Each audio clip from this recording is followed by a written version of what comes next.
Hey everyone, this is Mason Hutchison, and you're listening to HerbRally, your daily herbal podcast. We come out with new episodes about 5 days a week, so be sure to tune in often. Our goal for the show is to help you along your herbalist journey, no matter what stage you're at.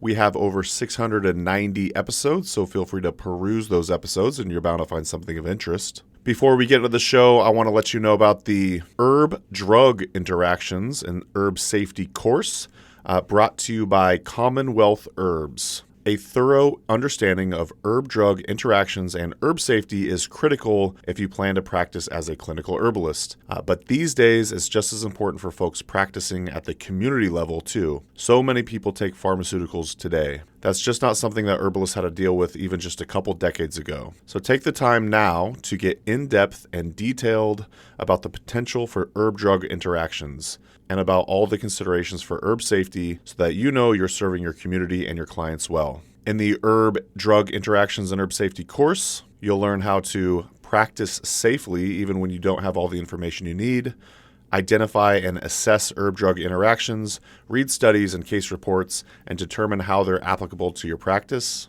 You'll understand the mechanisms of actions of plants and pharmaceuticals so that you can make accurate assessments about where there is risk. You'll understand the herbal constituents that are most likely to cause interactions or safety concerns and what to do to work around them. And last but not least, you'll learn to make adjustments for people who have special risk factors like elders or people with complex medical issues. So I will leave a link to the herb-drug interactions and herb safety course at the very tippy top of the podcast show notes. So if you'd like to learn more about the course, simply click the link and it'll take you to their landing page where you can learn more as well as register. Once again, this is brought to you by CommonWealth Herbs with your instructors Katja Swift and Rin Madura. So today's episode of the podcast is another Herbalist Hour interview, and it's with my good friend Kyle Denton of Tippecanoe Herbs. He's a Milwaukee-based herbalist with a herb shop in Milwaukee. It's called Tippecanoe Herbs. I'll leave a link to that in the show notes, of course. But yeah, we had a wide-ranging conversation. It was really nice to sit down with Kyle for about over an hour or so and just get to know him more, learn more about how he practices being an herbalist. We talk about linden, which is definitely one of my personal plant allies. But yeah, I just really loved this interview. It's getting a lot of good feedback thus far, so I hope you enjoy it as well. You can learn more about Kyle at tippecanoeherbs.com. Also, before we get into the show, I want to say a huge thank you and shout out to all of our HerbRally Schoolhouse members. Now, this interview was done in person at Kyle's shop, so if you'd like to see the YouTube video to that, I'll leave a link to that in the show notes. But when we do these on Zoom, when we do these Herbalist Hour interviews on Zoom, our HerbRally Schoolhouse members are able to join us. So if you'd like to learn more about becoming an HerbRally Schoolhouse member, you could go to herbrally.com/schoolhouse. Again, that's herbrally.com/schoolhouse to learn more. And again, you're able to join us live, at least on the Zoom calls for these Herbalist Hour interviews. And if you'd like to get your first 30 days for free, you could use coupon code PODCAST at checkout. And yeah, that'll get your first month for free. And you could check out everything in the member area, including lots of herb classes and herbal community discounts and so much more. So thanks again to our HerbRally Schoolhouse members for your support. That's going to do it with my rambling today. I'll talk to you very, very soon. Enjoy the episode. Welcome to the Herbalist Hour. This is where community gather, merging the power of people and the flowers, the sweet and the bitter to the salty, the sour. Umami, it's time for the Herbalist Hour. Welcome back to the Herbalist Hour. Today I'm joined by my good friend Kyle Denton. Kyle's the co-owner of Tippecanoe Herbs based in Milwaukee, Wisconsin, which is just right down the road from us in Appleton, Wisconsin. And I gotta say, Kyle, one of my favorite things about your shop is you're constantly creating new concoctions and drinks and stuff like that for your community here. And I just was wondering if you wanted to start the episode talking about the drinks that you made us. Sure. Well, I make what's called, I jokingly call it weed juice. And it's something I've been trying to do every day this summer. I learned this from Brigitte Mars. And she talked about how she would go out into the field and grab some weeds and put them into the blender and add a little bit of water and strain it. And I was like, well, that's easy. I could do that too. I was always thought about juicing as like messier or having to get like an expensive juicer. So right now I got some radish greens with rhubarb and it doesn't sound very good, but that's why I call it weed juice, so it doesn't have like a big expectation. But for what we're sampling at our cafe, Mason, you got a dandelion root latte. It's just roasted dandelion root and chicory root. We made a simple syrup with the flowers, and simple latte. Right now we also got a summer sangria, which is blue lotus and hibiscus tea with simple syrup with elderberry and spices. We got a coconut mojito, which is like coconut cream and fresh mint with a simple syrup of hyssop and some other minty plants. And it's just based on what's coming up, what's good in the garden, what's abundant. A couple weeks from now, it'll be something else on the menu. And so it's really fun to just keep rotating based on what's abundant, and then keep up our creative juices as well at the same time. Love that. So speaking of juices, can someone just come in off the streets and order a weed juice, or is that just a Kyle thing? That's just a Kyle thing. Gotcha. But if they came in and asked about the weed juice, I would share my weed juice. But it's not. We're not selling it. I can't ask somebody to pay money for greens with mixed together. But fair enough. Maybe people would. I don't know. Would you?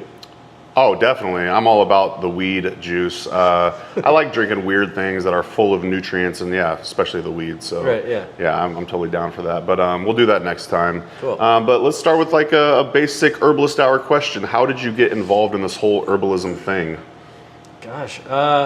Well, I think a lot of herbalists, it just like grabbed me. Mm-hmm. I was there being a wallflower at the dance. Not knowing what to do with my life, just kind of kicking rocks over on the side, and sure enough, the beautiful dance partner pulled me into it, and I've been spinning ever since. So it started out with a serendipitous injury from an accident, and I know this is kind of like part of the archetypical hero's journey in a way. I'm not calling myself a hero, but like, that's the same kind of story over and over. Somebody fell into a hole or something like that. They had to climb their way out. Next thing they know, they have a calling. And so for me, I was riding my bike one day and I got hit by a car. And through my healing process of that, I started studying Ayurveda. And in our lessons of Ayurveda, we were sitting, it was the first day of school, and we were sitting in a circle, and the teacher said, go around, everyone take as much time as you want. Tell us about the path that brought you here today. And so it was going around the circle, and I was thinking to myself, I'm thinking about this accident that brought me here. And then as it was occurring to me, I was like, oh wait, that was a year ago. And then as it came closer to me, I was like, that was a year ago today. And then as it came to me, and it was my turn to talk, I realized it was a year ago to the moment. And because I was invited to reflect on that at that moment, I knew that it was a synchronicitous calling that I was, because how often do you get invited to reflect on what happened a year ago at this exact moment, right? And that you can recall that. So I realized that, there's something to this. And in studying Ayurveda, that just propelled my journey forward to learning medicine with Western herbs and stuff like that. Something that I found more appropriate for my bioregion, and studying Western herbalism, and getting a bunch of, finding a bunch of teachers that would support that path as well. And then here I am doing kind of my own style, which is a little bit of Ayurveda, a little bit of bioregional herbalism, Western herbalism, teaching, medicine making, all kinds of stuff. So synchronicities, they're so trippy. I always think about that too. Can you think of what you were doing on July 2nd of last year? I don't even remember what I had for breakfast, dude. All right. Well, so you were studying Ayurveda. I'm curious, who were you studying Ayurveda with, and where were you at the time? There was a school in Milwaukee called Kanyakumari, and it's since closed. But it was kind of a bigger. It was like the Ayurveda school of the Midwest. Okay. And so there was a teacher named Amanda Lyon who was from the tradition of Vasant Lad, and her lineage went in that way. So, and then she also learned from the Ayurveda school in California. And so it's fun because when you're learning herbalism or when you have a tradition, it's really interesting, just like a family tree. You kind of like go up this family tree, you see the ancestry, if you will, the like passing of the torch, and there's a lot of energy and like and power, I guess, in claiming that handing off, so to speak, and honoring those who came before you to like pass on this wisdom. And so I honor my teacher Amanda. I honor the other teachers that I've had too, but Amanda was my Ayurveda teacher. She was excellent. She had in India, there's people that have these superpowers, I guess you could call them. They're called siddhis, and some people have like these siddhis for levitation or bilocating and all kinds of stuff, and they don't teach them because there's like a karmic association with, if I were to teach you how to bilocate, then like and if you were to like go rob a bank or something, for example, then that would be on me in the karmic realm, right? So like people that have like these superpowers, they don't necessarily share them, but people will just kind of flock to them, and she had one of them too, and she was able to read pulse. She was like a pulse master. She was able to read pulse at a distance, and I always thought that was really interesting. So I had a pulse master teacher that really imparted from a very young part of my journey the ability to have an energetic relationship with healing that didn't require locality, that didn't require physicality, that was part of something metaphysical and not necessarily in need of explanation. So after you learned Ayurveda, when did you start transitioning to learning more about, say, Western botanical medicine? Who were some of your teachers there? Well, I started self-studying. After I learned Ayurveda, I was doing like clinical work and making my own formulas for the people, and I was using stuff that I was foraging, but I was just like, I gotta understand this from a foundational perspective. And I found Jim McDonald, and I found Jim through YouTube. Actually, I found a couple other teachers, and I tried to study with, and it just didn't work out. Like the paths closed, and I was like, okay, well, that's at the time. It's just like if you find a house that you want and you put an offer in on it and it doesn't work out, and you're like, bummer. But then you find the one, and you're like, that was actually perfect. So studying with Jim, and so here I am in Wisconsin, and Jim's in central East Michigan, and so it took me a commitment to make a 6-hour trip and do that once a month. And I think that's actually really, really part of like a very important step in learning, is making some sort of signal that you're committing to a knowledge, whatever skill you want. Yeah. You're signaling to the universe that you're present, and then like osmosis and everything kind of occurs from that. So my first weekend with Jim, like everything that I had been learning, I felt like my wheels were spinning, but they weren't in gear. Like I just couldn't get things. And so from learning a foundational approach with Jim, my first weekend was like, click, I got it. And everything just clicked. And from there, like it was, the wheels were spinning and on the ground, and I was able to make traction going forward. And Jim credits a lot of his lessons to Matt Wood, which I took some of Matt. I've been studying with Matt's classes for years. He's also Midwest too, yeah? Yeah, he's in Wisconsin. Oh, he's in Wisconsin now. Yeah. Awesome.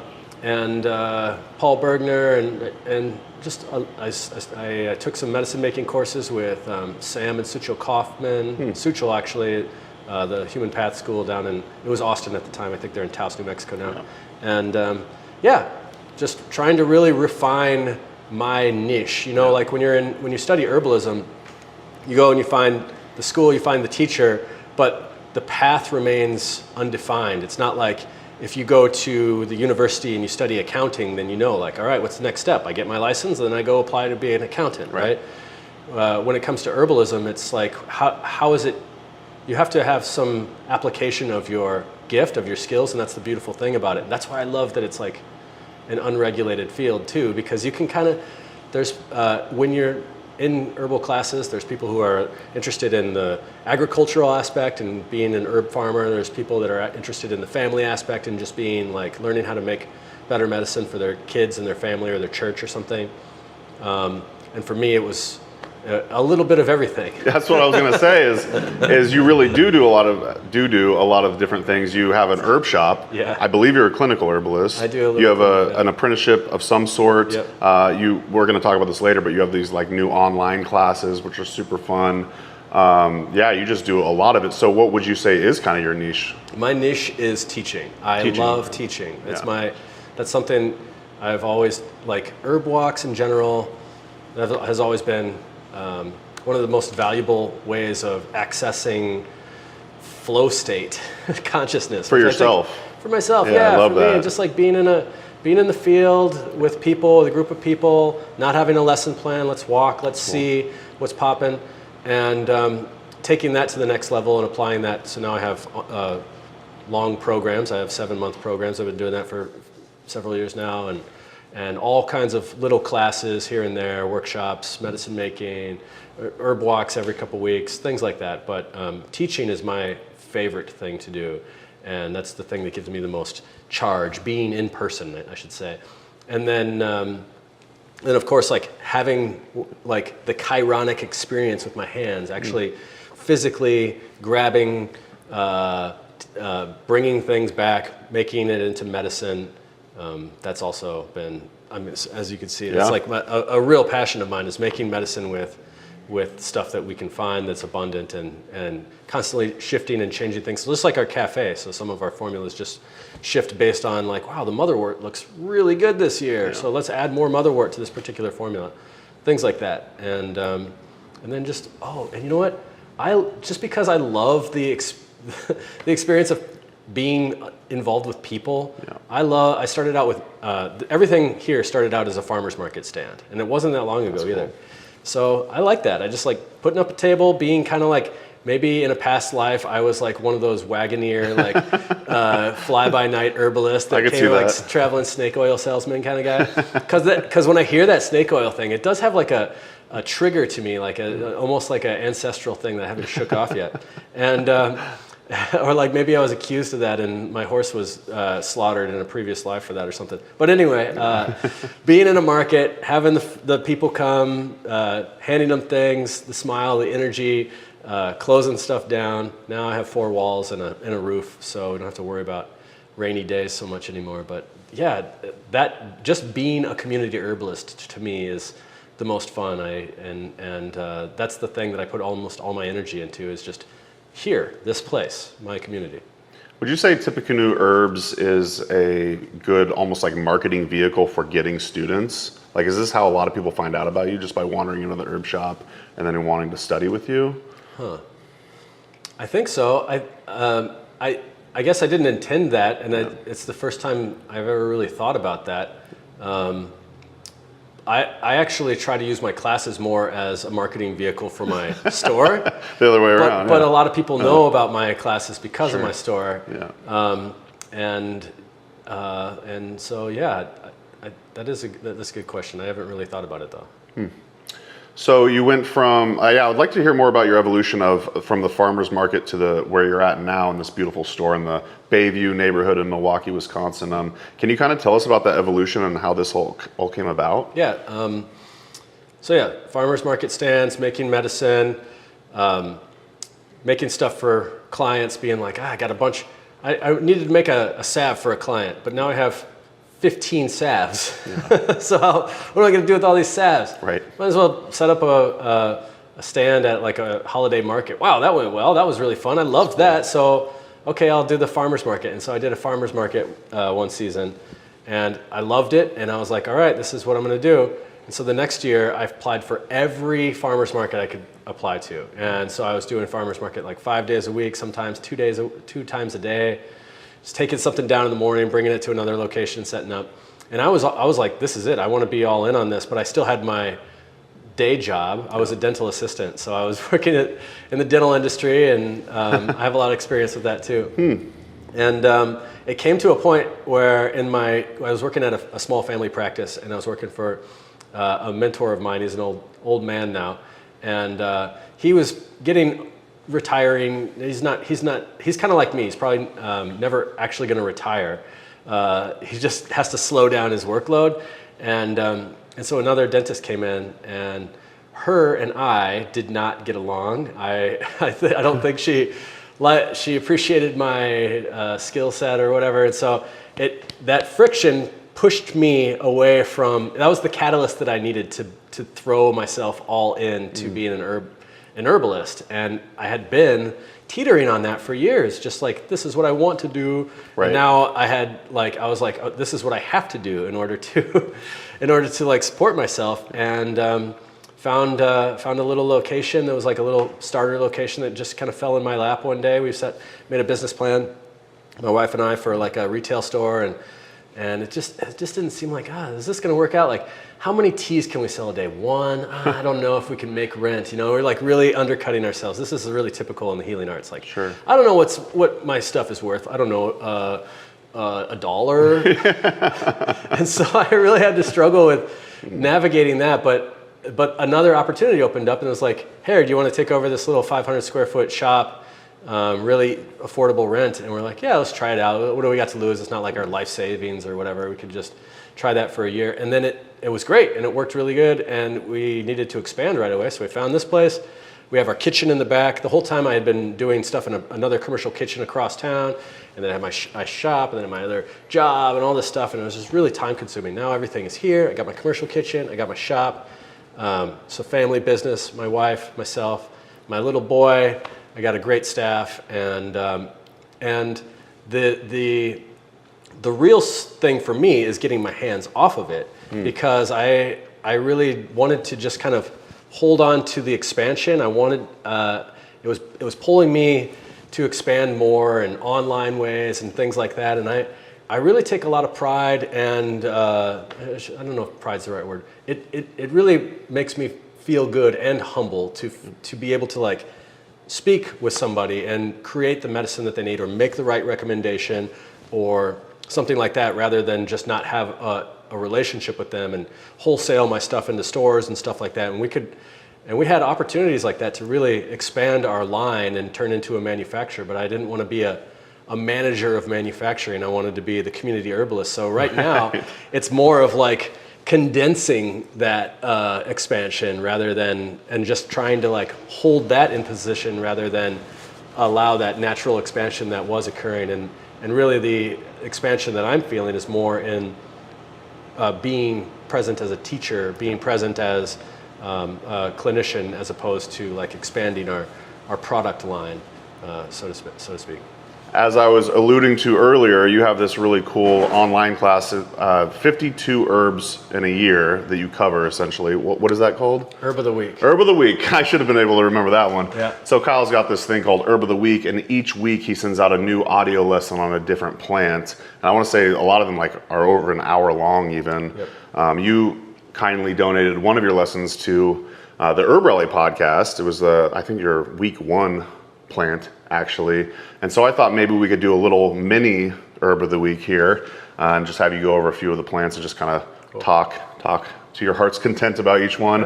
And one plant I've been seeing bloom a lot in Appleton, Wisconsin is linden. Oh, yeah. And I'm particularly fond of this plant, and I was super excited to see linden is just ubiquitous, at least from my experience in Wisconsin thus far. So can you speak a little bit to linden? Yeah, linden is this week's herb of the week. Okay, good timing. Yeah, so herb of the week is, before I just get into linden, just a quick word on herb of the week.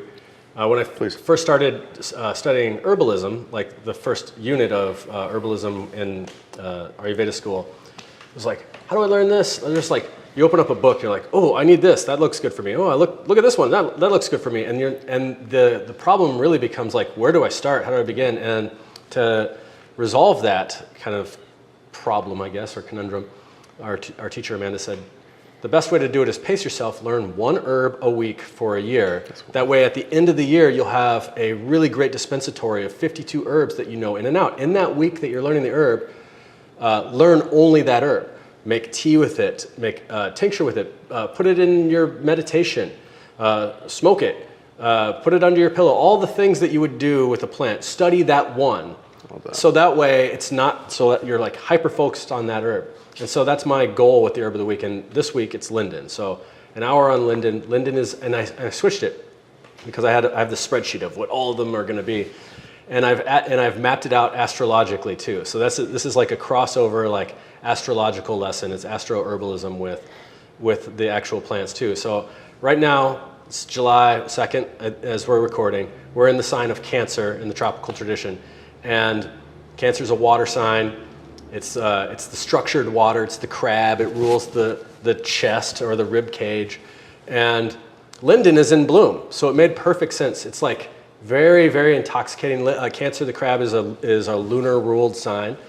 And linden, as the sun is getting lower in the sky, that's when like the smell and the fragrance really comes out, and it pulls you in all mysterious directions. Yeah, it's hard to pinpoint where is that smell coming from. We're the herbalists, we're looking around on the ground, but no, it's coming from the sky and coming from above. And little white flowers, sometimes pink, that are growing in what looks like a little canoe or a little boat or a little ark. And I'm really into like astrotheology and all kinds of like the symbolism of like Hermeticism and stuff like that. And so I'm applying all these lessons to the herb of the week. So as above, so below, as within, so without. So here's a plant that is riding on a little boat, and that is to me, that's the constellation Argos, which is inside the Cancer constellation in the sky. So there's the arc, there's the lunar qualities, it's protective to the chest. It has a structured water to it. When you make a linden tea, it makes it kind of viscous and gooey, and that's on part because of it's in the Malvaceae family, the marshmallow family. So it's making things slightly mucilaginous, not super mucilaginous like marshmallow, but enough. And it has that way of working with like softening the chest, having a protective quality. To me, so we've been experiencing Wisconsin down here in Milwaukee and probably up in Appleton too, and a lot of parts of the Midwest and throughout the summer really. The smoke and this like angel of death kind of coming down in and swooping in and making it difficult for people to breathe, and your eyes get itchy and your throat gets kind of scratchy.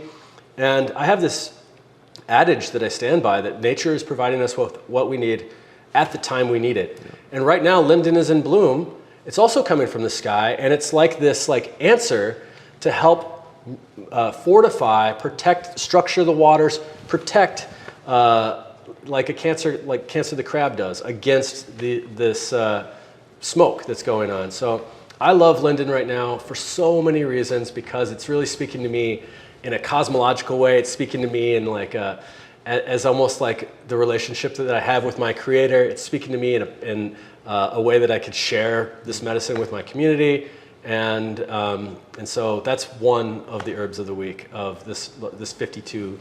And so in this lesson we also talk about medicine making and all kinds of the symbolism of the tree of Tilia and how it's associated with as a world tree, and what does that mean, and things like that.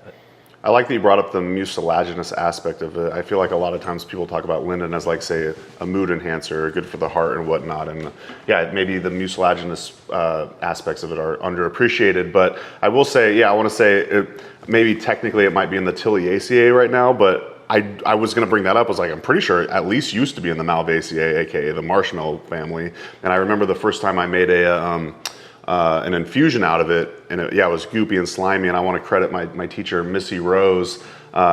She's like, just because you read about something in a book doesn't mean it's correct. You should actually experiment with the herb and see for yourself. And I remember the first time I was like, I'm going to make a cold infusion of Tilia versus a hot infusion of Tilia and see which one's slimier. And I swear the warm one, the hot infusion, was actually a much slimier result, which was really interesting to me, because you always hear about cold infusions and increasing the maximum amount of slime and whatnot. But it was just like, all right, well, maybe in that particular batch it worked out that way. But it was just I really liked that. You should actually experiment with the herb and not necessarily always be learning from books, but from experience alone. And, right. But because you just brought up a great point. Yeah. The botanist, sometimes I think they need spankings. Because what are they doing? They're changing the books all the time. All right, well, you change the books. Change the books, because that's what you're saying. Like, the books can be changed. That's Fahrenheit 451 or whatever. They're going to go burn them all or whatever. And then all we have left is our experience with the plant. And that's what we can pass down. And that is true. You're going to change my experience.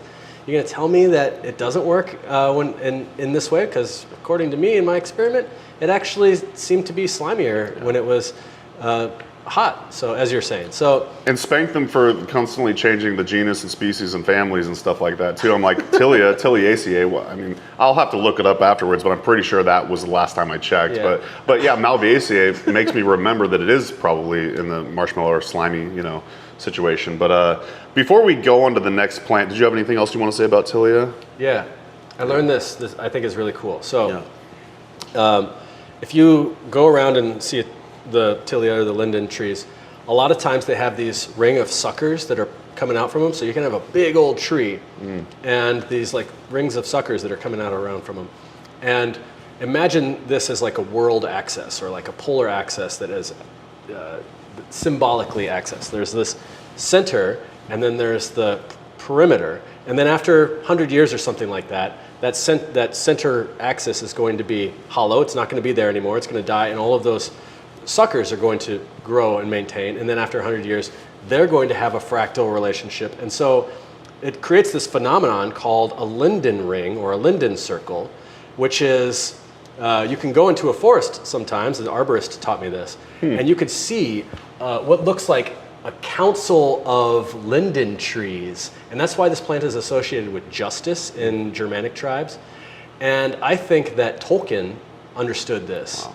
And there's like the linden, there's linden parts of his like cosmogony and everything like that that have to do with like the fairies and things like that. And I just think that's really fun to have that imaginational realm. That's something that maybe we don't experience. We could take trees and we could see the seasons, the changing of the seasons, but we don't see these bigger changes. We might see the result of them, and it's really fun. I think it's really fun to like imagine the linden ring and what that means in a poetic and imaginational kind of way.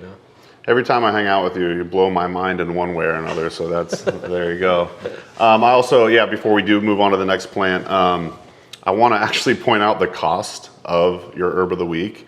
So you say it's less than the cost of feed at the petting zoo. Is that what you say on the website? Yeah, well, yeah. Or it's $1 a week. Less than the cost of a heaping teaspoon of cardamom or something like that. Yeah, it's $1 per lesson. So $52. Very fair. And you get an hour or more lesson with all kinds of little nuggets like that, including medicine making and experiential stuff. I love that. Yeah. Thanks for making it affordable. That's like $52 for like 52 hours essentially or more of teaching on plants throughout the year. So we'll leave a link to that, dear listener, in the show notes and the YouTube description and whatnot. So thanks. Of course. So the next plant I wanted to talk about is actually, you taught me this. It's the Wisconsin state flower. Violet. The one you have on your shirt? My Tippecanoe shirt. The one that same. Available at tippecanoeherbs.com, maybe. I don't know if it's on the website or not. It is. Okay, cool. Violet, since moving here, I've become more infatuated with it, probably because of the close ties with Wisconsin and whatnot. So can you teach us about violet? Yeah, violet, another plant that's got some great slime to it. Yeah. Here's a word I just invented. It helps slipperize your insides. Makes you feel nice and juicy and squishy. And I think that's really important for dry constitution. That's really important for, like, our insides want to have movement. It's important to have we can't move toxins. We can't move our lymphatic waste without water and the movement of that. And so having mucilaginous herbs like linden, like marshmallow, of course, but violet is one, another underappreciated for its mucilage. And of course, it's like a nutritive plant. I don't see it in commerce. I don't ever see violet leaf in commerce or cut and sifted violet. And so to me, it's like one of these plants that we got to get it we got to harvest it when it's here. And it's actually here very often in the year. It's the type of plant that grows on lawns, so you can mow it down and it's like, that sucked, but I'll just grow back. Right. And so it has the same approach. If you find a stand of it in the wild or something like that, you can cut it down, take the leaves and come back in a little bit and take some more and harvest some more. And so it's a plant that's abundant. It likes to give. I feel like it has that same energetic quality within the body too. It's very supportive. It's nutritional. It's got a lot of vitamin E and vitamin A, and it's just a great salad green. This is one that I like to spot out when I'm doing an herb walk, and I'll like take a little bit of violet and I'll chew it up, and I'll put it like a little chewing tobacco down here in my lip, and that'll mix with the saliva and come in contact with my throat. Jim taught me that actually. And Jim likes his chewing herbs. Yeah, I like to chew them too. I really like, I think it's great to just sample little bits from your bioregion, because sometimes you'll find a violet and it's like really bitter. And sometimes you'll find it and it's really astringent. And sometimes you'll find it and it's really sweet and mucilaginous. And I think it's fun because it's like, are you familiar with Tuvian throat singing, which is like the Mongolian, like, blah, blah, blah. So these songs are depicting like the landscape. There's like, they go up and they go down in scale. And so it's like this whole song is trying to tell you from like what the trail is like from point A to point B. Wow. And to me, I imagine that kind of thing going on when I'm walking and I'm sampling biota and I'm taking a little bit of like, I'm supplementing my genetic material with this plant, and I'm supplementing with this plant, and it's got this one's in the shade, and this one's in the sun, and this one's been peed on by a raccoon or something. And now I have this like big, huge, like symphonic, double vocal cord song going on in my mind or in my heart with the experience of sampling herbs. And so violet is one of those because it's just all over the ground, and I like that it's a state flower because it's one of the first ones that comes up in the spring. And here in Wisconsin, we're like, please come, spring, when is it gonna come? And so when you see the violet, it's like the nail in the coffin for winter. It's like, nope, I know it might snow again, but you're toast, buddy. It's like the winter's like hanging on the edge, and it's like the bad guy. You're like, and it's just like, falls down. That's what the violet flower appears like in my mind. That's hilarious. Yeah, I mean, I didn't actually experience the Wisconsin winter yet, but we will this year, and I'm sure I'm going to be stoked when I see that. But yeah, we did see tons of violet when we came back to Wisconsin. It was just everywhere, and I feel like they're actually bigger and more. Is the word conspicuous? I don't know. Like they're just, the flowers are bigger and than what I'm used to in Eugene, Oregon. So yeah, what a delightful little plant. Love that. I want to start learning how to use it more in daily life and whatnot. So violet was our herb of the week in the Taurus lessons. Yeah. And it's because violet has a strong relationship with like the Taurian parts of the body, the mandible, the throat. It's really helpful for the lymphatic glands that are in here too. And I also really like that there's just like it's a green language. It's not like etymologically case-worthy, but in the green language, the name viola, which is the botanical name for the violet, is the same name for this instrument that we put in that region. And the violin or the viola is something that's supposed to mimic the voice. It's like, I guess if people sound like that when they invented it. But so I don't know. It's really fun to have to think about like not only the violet, its medicinal aspects, but also try to find places within the time of the year or the zodiac when it's appropriate, and look at those places across the zodiac. So across from Taurus is Scorpio, and Scorpio, it has a relationship with like the reproductive organs, and of course we have a lot of glands and stuff down there too. And violet is heart-shaped and everything like that. It has a lot to do with like the shape of the womb, for example, or helpful for lymphatic decongestion in the reproductive area. And so it's really fun to have all this different like resolutions. Zoom in, zoom out, zoom in, zoom out. All the way to the stars, all the way down to the ground, all the way to the flower, to my personal experience, to your personal experience, and have this great perspective on it in that way. You do have a great perspective on it, along with lots of the other plants, and that's what you're going to get from Herb of the Week. I don't want it to sound like an infomercial for Herb of the Week, but I just like you provide so much value, and I love talking to you about plants because, yeah, you really do show, you love etymology, you know, like you love, like I like how you tied in the violin to the word viola and everything like that. I've never heard that before, but yeah, you always trip me out, Kyle. I love it. But well, do you want to talk about another plant? You got more on violet? Yeah, or you want to move on? No, let's talk.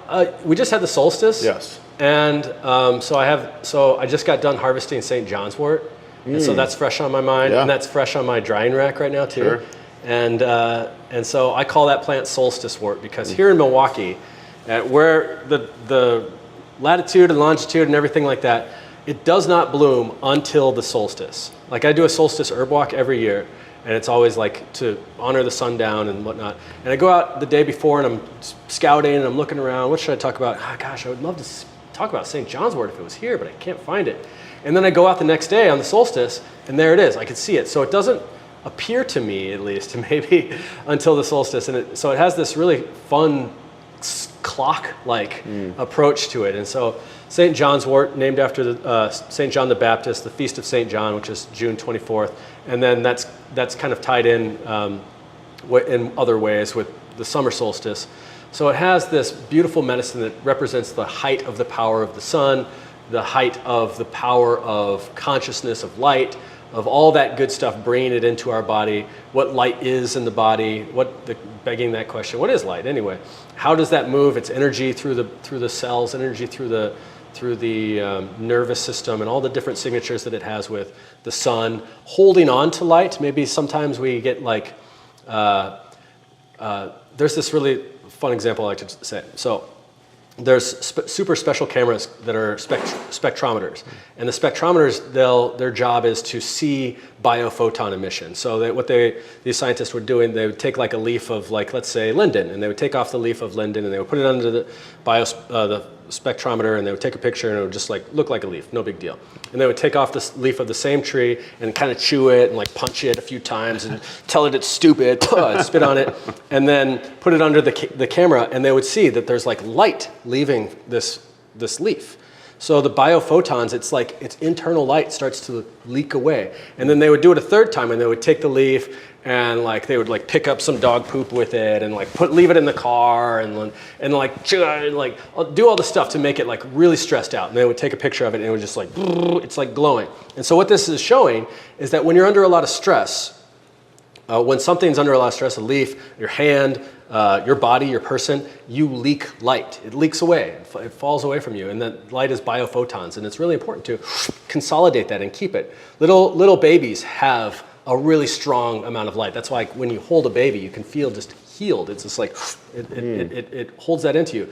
And the signature that I see when you hold up the leaf of St. John's wort to the sun, and you can see all of those little holes in there, to me, that is the signature telling me that this is a plant for that light that we've leaked out. Maybe metaphysically because we're under attack. You know, people have been throwing shade, and I got all these little arrows in my golden field here, and I only pull them out, and there's like light leaking out. Maybe it's physical. Maybe it's emotional. Maybe I have a broken heart. Maybe I don't know the path. Maybe it's actual stress. Maybe it's actual injury. Pain, sciatica pain, that's just like, it gets old and I have a hard time finding joy in my life because I'm just in pain all the time. So St. John's wort helps us consolidate that light that's leaving our body, the biophotons, we could say, like, you know, in some ways too. But to me, I just think of it as like spiritual light, physical light, emotional light, all that stuff kind of rolled into one category of light. And there it is on the summer solstice when we have the most light, the most amount of light in the day. And of St. John, whoever that is to you, baptizing you once again with feeling refreshed. And so, yeah, St. John's wort's on my mind. That was our herb of the week a few of them ago. And yeah. I like solstice wort. Are you trying to popularize that term? I like solstice wort too because, St. John's wort, how dare you, that's St. John, blah, blah. Well, St. John's wort, is it should we do like this guy versus woman kind of dynamic? I don't know, what's the plant say? To me, the plant says like, actually, I'm more associated with like the height of the power of the sun and how that can be anthropomorphized into the plant, and it is what it is. Yeah. We call it our name. Oh, here's another. It's called Hypericum. Hyper, above, icum, icon, idol, idolatry. That which takes away our light. I have this idea or this idol worship of a political figure or my sports team or the way that you should act or something like that. And for me, that consensual idolatry worship, I guess, so to speak, or relationship, loses my own authority. It loses my own light. So here's a plant that says, I'm above that. I'm hyper icon. I'm above the idol. And so that to me, that makes a lot of sense. Have you ever used St. John's wort or solstice wort like say tonically for yourself? And has it been beneficial for you? Like tonically, as in a... Like, do you ever take it on a regular basis, or has there been a point? Oh yeah. Yeah. Can you tell us like what that's like, or? Yeah, I would say. So I have some hanging above my door. Oh, nice. So I don't think about like I have to explain the degrees of I think that physicality is brought about by the condensation from spirit. So I have to put that first, and I think that spirit, then emotion, then finally I get physical pain. So I can work with St. John's wort as an oil, and I have this this tendinitis in my elbow that's been going on for a long time. So I work with St. John's wort for that. It's actually getting better. It's really slow, but to me, in my healing relationship, I'm thinking to myself, like, what does my elbow mean? What does my left side mean? Like, how have I let this part of my body been exposed to injury? Like, what do I have to think about in a greater perspective? And I think that that's really personal, and it's not something that like there's necessarily an equation for everyone. It's a self-inquiry. Sure. And so I think about that when I'm working with St. John's wort, because to me, St. John's wort, that's part of the medicine, is that it affords me that bandwidth to explore these types of things. It shines the light on these dark ideas that I can't seem to wrap my head around. I like it as a tincture. I love it as a tincture. It's really helpful to me in the sun. I feel like it really helps me like shine inside and sparklify my mood, I guess. So I've been taking the tincture lately, so I was just kind of curious too. Yeah. And what is your experience? I mean, I've been taking like pretty small amounts for the past month or so, but yeah, I do feel like it has been beneficial to my overall mood. I'd say I've had more sunny days than not. Of course, there's still the down times, but yeah, I think it's been super helpful. It was recommended to me by an herbalist, so yeah. Nice. Yeah. Thanks for sharing about the plants. Let's talk about some of your products that you make here at Tippecanoe Herbs. What you got? All right. Dude, this is very weird. Sweet fern hydrosol. It's not that weird, but it's hard to find sweet fern. It doesn't grow around here. It grows up north. Okay. So if you go a couple hours north of Appleton, you'll start to find sweet fern. It's not a fern. It's a member of the fabulous Fabiaceae family. And so it's fixing nitrogen into the soils, and it's got a really peculiar aroma to it. And so when I go up north a lot, and that's my like little special hangout spot.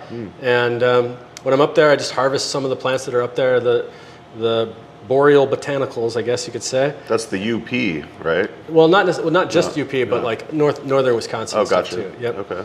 And then I have I like to distill. I do a lot of distillation, alchemicals type of stuff too, and so I brought this one back, and this is a hydrosol, so it's got a colloidal suspension of the essential oils, and it's just a nice smelling one. Here, go for it.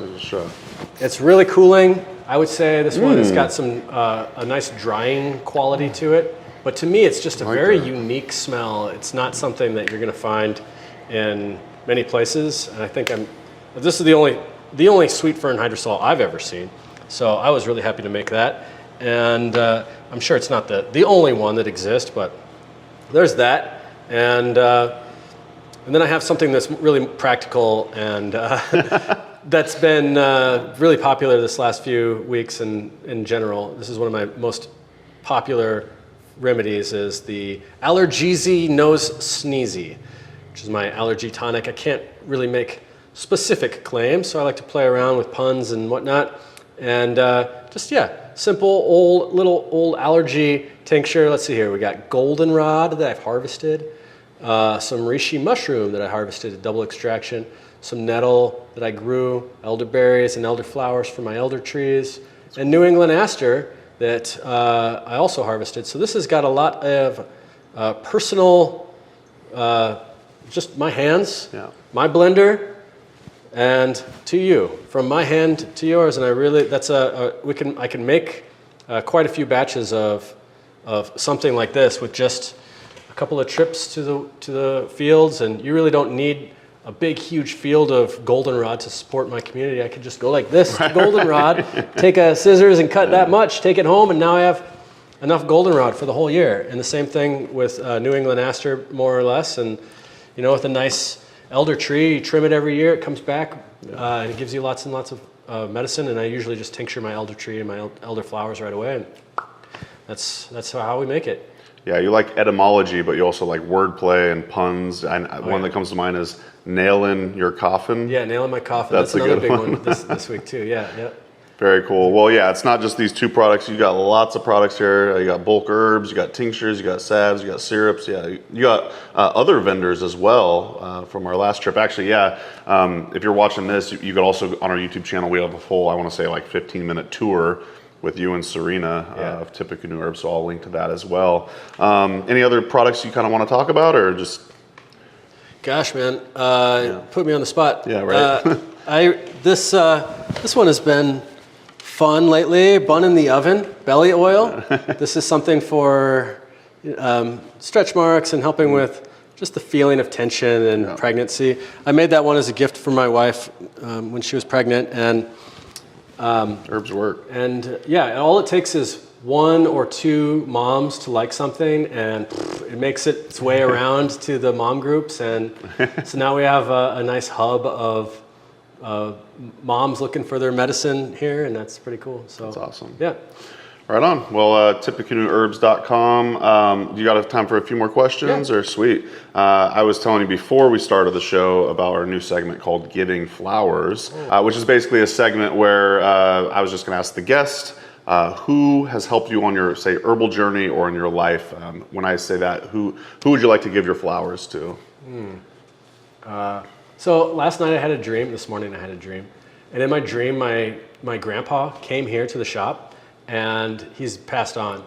And he's never been like an herbalist or anything like that, but he got powdered rosemary and thyme, and I had this distinct impression in my dream that he had like come to the dream to visit me, and that rosemary and thyme were important to him. So if I had some flowering rosemary and flowering thyme right now, I'd like to give it to my grandpa David, who is the namesake of my son, Davide. And so but here's the other thing, Mason. Because I'm an herbalist and I do herb walks, I get to satisfy my own desire to give flowers a lot, because I'm picking flowers, I'm passing them around. Here, everyone taste this, smell this. And so it's actually really fun. And I feel like if there was a group of people and I didn't pass out a flower to them, I would feel like obliged to take another one. So let me, if you don't mind, can I give out some more flowers? Please, yeah, give away as many as you like. So, all right, some flowers for Matt Wood. Thank you, Matt, for being such an awesome teacher all these years, and you've done so much for me and my students, who I use your books constantly, and I'm always recommending them to my students. Thanks to Jim McDonald as well. Some flowers for you. How about a calamus flower, Jim? And yeah, that's about it, I think, right now. And maybe, here's one last flower bouquet. Roses. There's the last roses on my rose bush, and the lavender is in bloom right now. For my wife, who is a major part of all of this, and so I get to be the pretty face. I get to be the funny, dynamic one, but she's actually way prettier and way more dynamic. And she does a lot of work here. So flowers for the women and the people that support a lot of the herbalists in their journeys that we don't actually see or acknowledge that often. And not just my wife, but I'm just thinking about a lot of the silent partners behind the scenes there, and Amanda. Yeah. Amen. Yeah. So for the listener, Amanda actually isn't here today, but she's huge behind the scenes for HerbRally. In fact, she's actually been on the camera more recently, which is really fun to see her face on YouTube and whatnot. But I'm going to give a special shout out to Amelia.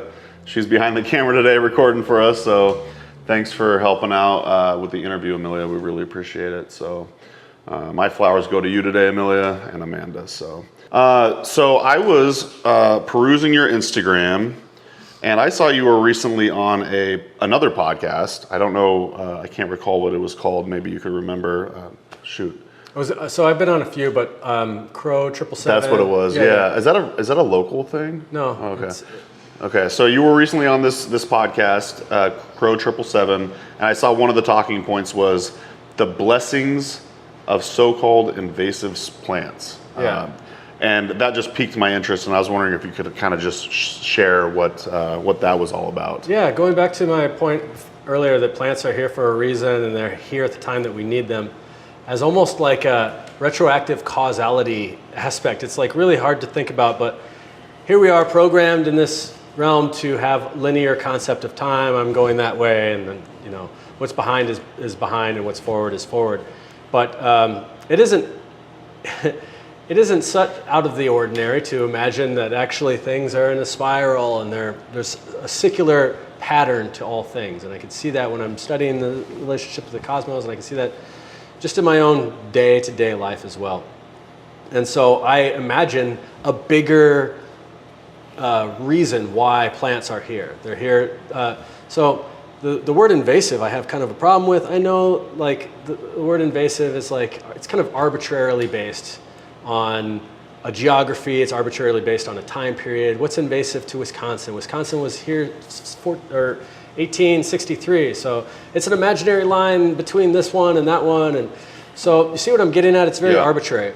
Could we say that the pine trees, which weren't here before the last ice age, do we say that they're invasive, or do we say that those are native pine trees? See what I'm getting at? So it becomes kind of a sticky situation unless you have this really greater picture of time, and by doing so, it really takes away a lot of the energy against nature. So if I have this energy against nature, like I'm supposed to impose my will upon it, it's supposed to look this way, these plants are supposed to bloom, not these ones. We got to take these ones out. Let's everyone go out into the field and have this antagonistic like relationship against nature. Oh, we did it. Oh, they grew back. Ah, we're so mad again. And it perpetuates the cycle as instead of, to me, like having this view is more, I'm just relaxed. It's okay. It's the greater cycles of time. Of course, like I'm going to have a tending relationship with my geography now, but I don't have to have that same antagonistic energy. It loses that friction.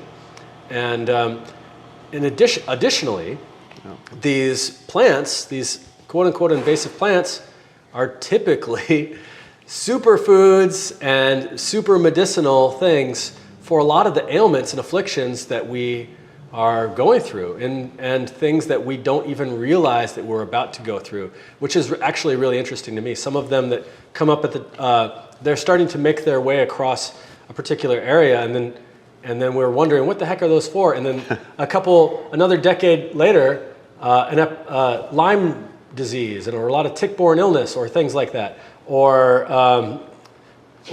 in the case of garlic mustard, I think that it has a lot to do with just the deer population. I think it has a lot to do with these greater patterns, not necessarily with the human impact on the land itself, but the human on the local land, like footsteps, but the human impact on this great aspect of land management, taking away the predators.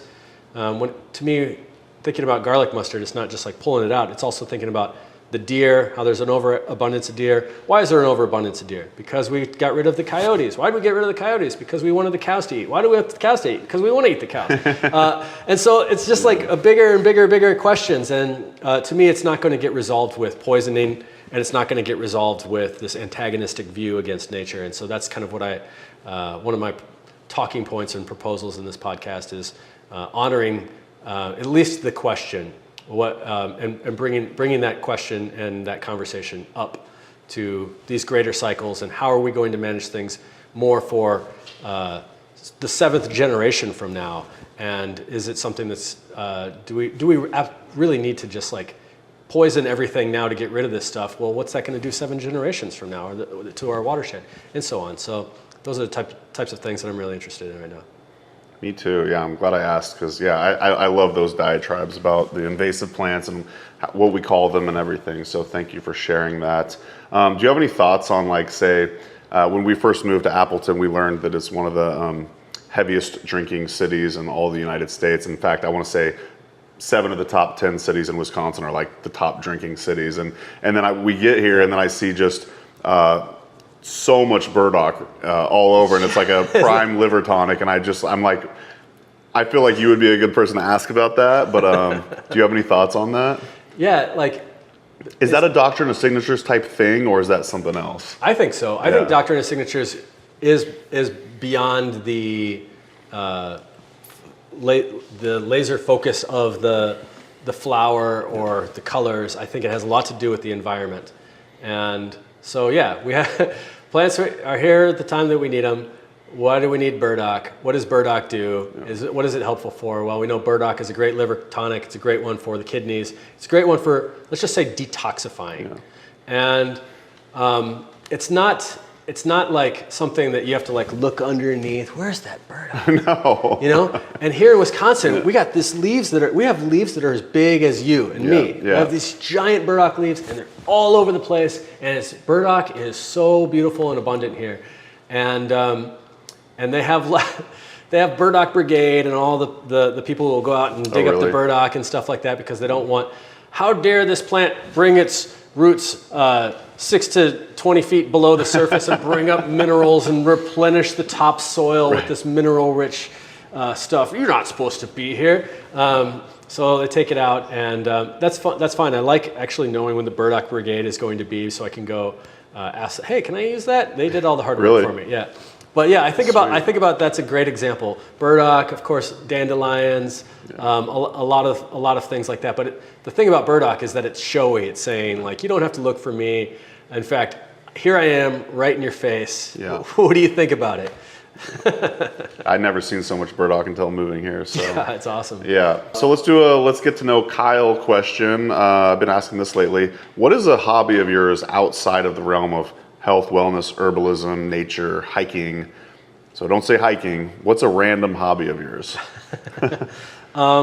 Gosh, so I'm an herbalist, so I have the whole herbalist life, and if my hobbies, to me, like, I feel like I have to incorporate they have to incorporate somehow into herbalism. I'm a very spiritual person. I'm really into energetic practice. I'm really into, and I know that I can like apply this practically in other ways, but one thing I'm really getting into is biofield tuning with sound forks.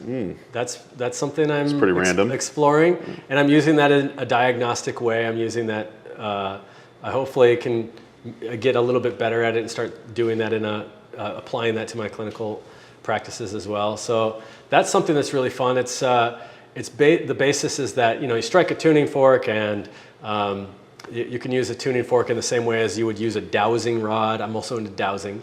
And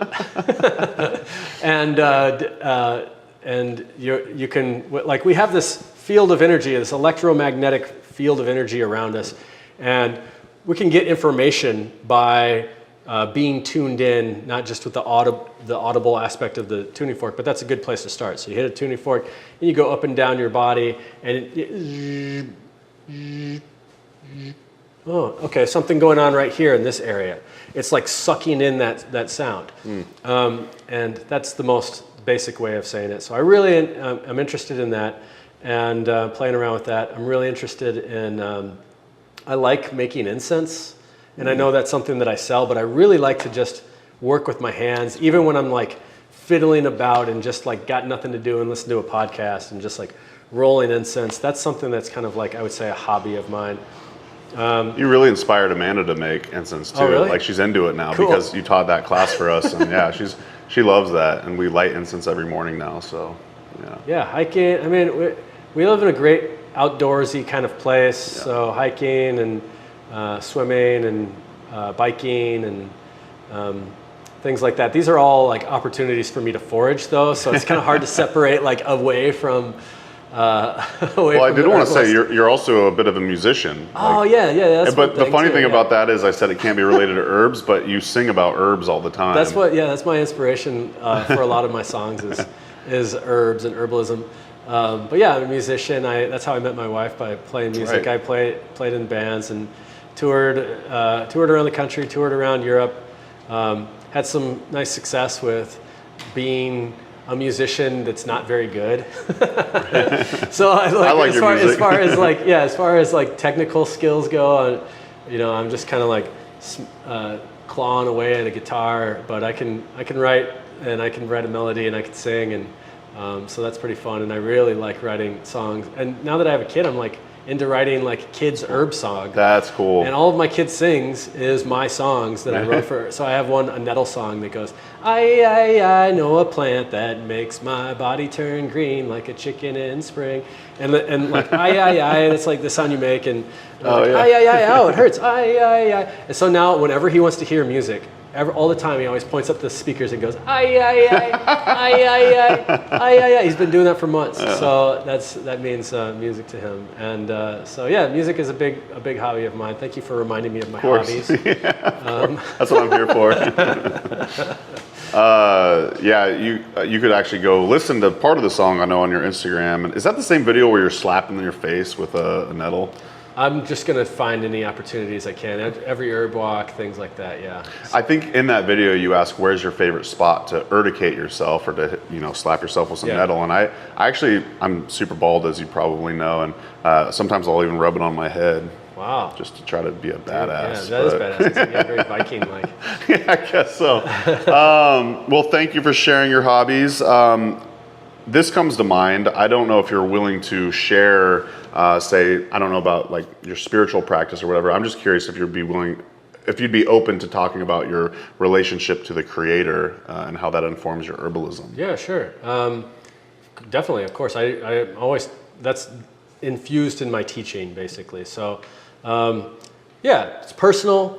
Yeah. I'm definitely, I feel like that really is the bottom line. It's a personal relationship. So, to me, I don't have the pressure on myself to make somebody else see something another way. To me, it's all about my relationship as being gifted. What I think of as the gift, the spark of the divine spark of life. It comes from the Creator. The divine spark of free will, having this free will, and then.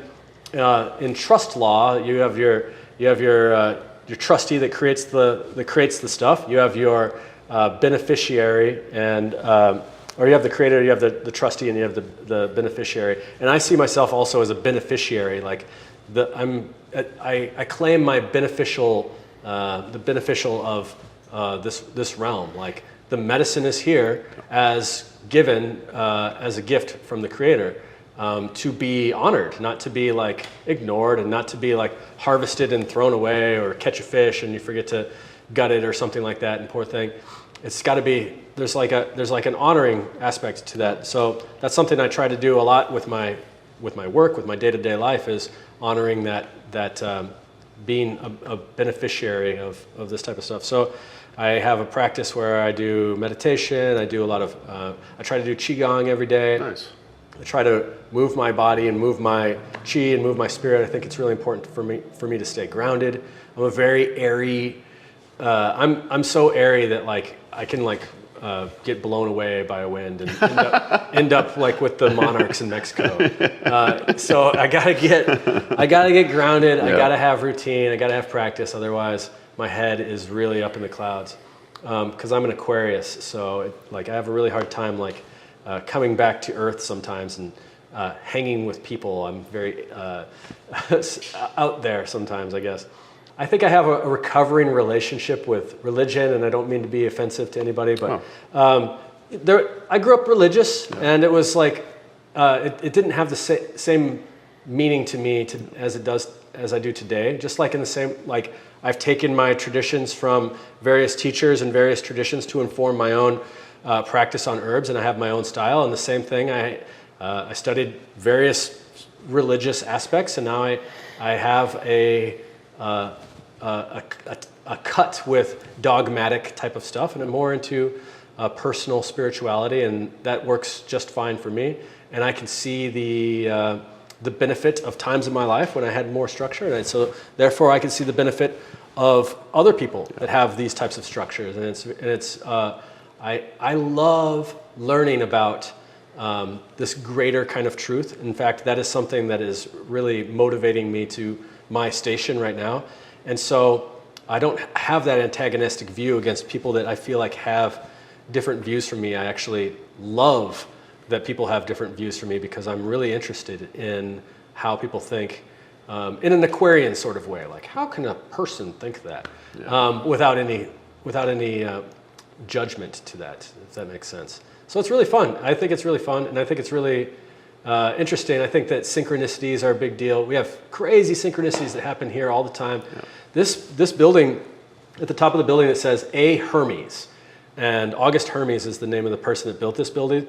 And Hermes is another name for Mercury. So this is the house of Hermes, the house of Mercury. It has a lot of like connection between moving between the gods and earth, kind of a thing. So the synchronicities happen here all the time. And whenever synchronicity happens, I always feel like there's some sort of like flash or gauge between truth, like a path to be on truth. And to me, that's kind of what I'm looking for, is the synchronicities. Well, I really appreciate you sharing your spiritual practice and whatnot. And I just want to say for the listener, one of the missions of HerbRally is to be open to all belief systems. And, our main goal is to not, do no harm. Like, we don't want to be putting out reckless information, but we definitely want to be a hub for all sorts of even, types of herbalism, spirituality and whatnot. And that's kind of been my path too. I grew up in an atheist household, and I've always been a very spiritual person. I've always prayed as long as I could remember. And so growing up, I had all these different experiences I became a Christian. I was very infatuated with Judaism and all sorts of religions, Buddhism and Hindu, everything. Like I dabbled with it all. And in fact, I remember when I went to Lane Community College, I wrote a paper in this religious studies class, how I kind of pick and choose my favorite aspects of each religion. And, I've kind of lost some of that, but I still pray, I still meditate, I still have my own spiritual practice. But I just want HerbRally to be a safe space for all sorts of beliefs. So thanks for sharing that. I had to ask, because I read your about page, and you put it right there in your about page. Like, the work we do is for the creator, essentially, something like that. So I just felt compelled to ask. So appreciate you opening up about that. I guess the last question I wanted to ask was, where's Tippecanoe Herbs heading, or what are some future goals of yours? But I also wanted to say, I really appreciated earlier you said, we're not interested in hyper expanding. I don't want to be a manager of managers. I don't want to be a manager of say herbal production lines and stuff like that. I like that your goal is essentially to just be a community herbalist and everything. I don't want to put words in your mouth, but I guess I'm kind of curious, are there things on the horizon that you're excited about? What are some future goals you have, kind of with that in mind? Yeah. So for the longest time, I've been a teacher primarily in person. I don't really go to conferences and stuff like that. I feel like my energy has been spent here, and it's been really great and productive for that reason. I've cultivated a really nice community here. Yes. But my personal goal is, I feel like more called to reach out and be an online teacher, and that's kind of against a lot. It's against a lot of fibers here, because I find a lot of value standing in front of a plant, passing it around, picking flowers, pass them around. Here, taste this. And so I'm really I've been doing online classes for 2 years now, and I'm always getting on myself, oh, that wasn't the way that you should have been done, and it's fine, you got to keep going. And so I'm really using that energy of that conflict about that direction I feel like I'm being pulled to sharpen my ability to reach more people in a meaningful way. Because for the longest time I always said, if you want to study herbalism, you got to study it in person, because I felt like it was a very good experience for me, and I always felt like it was difficult for me to be in an online perspective, and here's what you can get from an online. But now I see more and more people who are finding value from online stuff, especially after like, COVID stuff and being just how things are moving. And so that's something for me. I feel like just tightening up how I can approach this way that I think is new and interesting, and not just like jumping into the online herbal school teaching, but doing something that's innovative and authentic to me. And so that's, I think, is a really big thing. And then also doing more and more, being more available clinically. And the reason why is because I have a family, and I feel more called to be home and be at home with my kid and less time away, or less time here at the shop and more time at home helping out with my kid and schooling him and everything like that, passing on these kind of lessons to him. And so I'm kind of making steps to be more local with my local family and local community, but my teaching energy outwards and abroad. So that's exciting for me, because that it's actually the bigger struggle for me is letting go of doing stuff like this. Like, I really have a love of production and making things, but I can't be in two places at once. And so for me, like, the bigger struggle is letting go, either letting somebody else do it or reducing our product line. And so these are the internal questions that I'm dealing with now. The energy that I feel in the world in general is not expanse. The world, I feel the energy of the world pulling things together and having like a stronger foundation locally. Even though I'm talking about like, ideas of digital and stuff like that, I do think it. So anyway, I see myself letting go of making all kinds of weird thingies to sell, but like, just having stuff like this for myself, because I enjoy doing things like that. But and taking on maybe other people's products. This is something I've never really dabbled in that much, but I'm doing it more and more, because I'm always like, like a salve with calendula and plantain and all that, whatever. Like, I can make that better. This is the way I've always seen it, And so now I'm like, it's okay. Other people can make it. Now as a teacher, I have a generation of students that are working for me, that are making medicine and doing things the way that I would like to see them do. And doing things also creatively that are mind-blowing to me.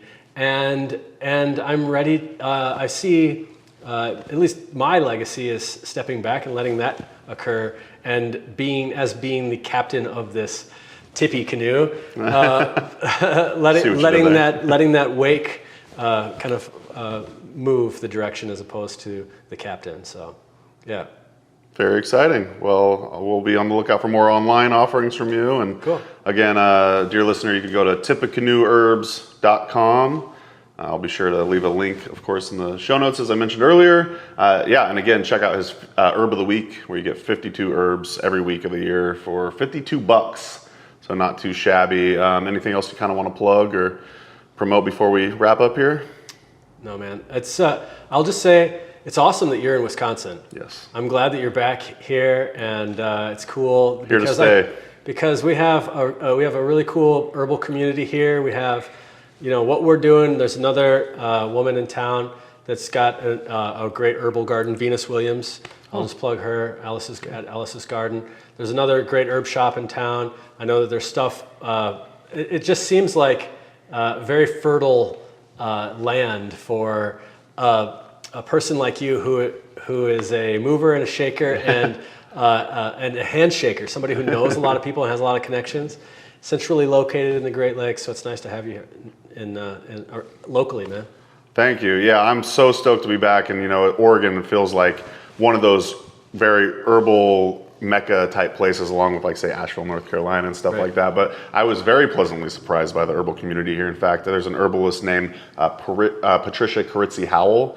She's based in Georgia. She's actually moving to Madison. Nice. But yeah, there's all sorts of herbalists here. I'm stoked that maybe you could introduce me to the other people like with the herb shop here and stuff like that. So yeah, I'm excited to meet more herbalists and involve myself more in the herbal community here. And actually on a previous episode, I was talking about maybe starting an event called the Appleton HerbRally. Nice. So I don't know how that's going to look, but you know, I organized events for Mountain Rose Herbs for over a decade, and I think I got kind of burned out on it, frankly. So it was nice to step away for a couple years. I was also co-organizer of the Brighton Bush Herbal Conference.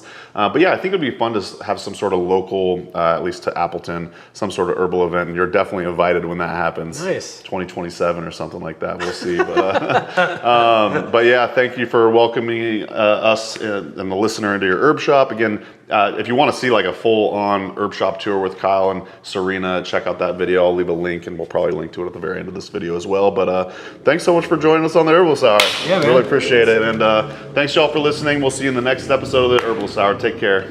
And that's going to do it for today's episode. Thanks so much for listening to the HerbRally podcast. If you'd like to hear more from us here at HerbRally, we now have a text message community, believe it or not. Basically, it's just updates from us. We send about 1 to 7 texts per week, notifying you about new events, videos, courses, podcasts. You get the idea.